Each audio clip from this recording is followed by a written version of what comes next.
တာရုလေးတစ်လုံးရဲ့တန်ဖို့ဘုရားဘာသာဖြစ်ရတဲ့ခင်ဗျားတို့ပုဂ္ဂိုလ်တွေအတွက်တာရုလေးတစ်လုံးရဲ့တန်ဖို့နှလုံးသွင်းမလို့သိသွားပိတ်တာဖြစ်လို့တာရုမခေါ်နိုင်တဲ့လူတွေပြုတ်ပြတာရုခေါ်နိုင်တဲ့လူမှကျွတ်တယ်ဆိုဘယ်လိုလုံးဆိုတာရုတန်ဖို့ကိုသိတဲ့လူမှတာရုခေါ်နိုင်တယ်ကျုပ်ခင်ဗျားတို့ကြားဦးမှာပဲကန္တန်ဆရာတော်ဘုရားကြီးစောင့်နေတဲ့တော့ပါသေးတယ်ဆရာတော်ကြီးတောင်းပြီဥပိ္ပဒရာပေါ်လမ်းလျှောက်နေနောက်ကသူ့เจ้าမကြီးကနောက်ကနေလိုက်ပြီးတော့အရှင်ပြအမြဝေပေးအောင်လို့ပြောတယ်သူ့เจ้าမသိသွားပြီဟဲ့ဘယ်သူလို့ဆိုပြီးတော့เจ้าမပါဗျာဟဲ့ဘာဖြစ်လို့တော့တပြီးတော့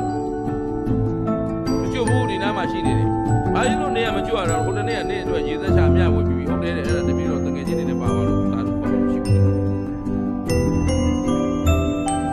ရှင်ပြအမြဝေပေးမှဖြစ်မှာတဲ့ဆိုတော့အမြဝေတော့ဒါတို့ခေါ်တယ်ရပြီဗျာရှင်ပြရပြီကျွတ်ပြီ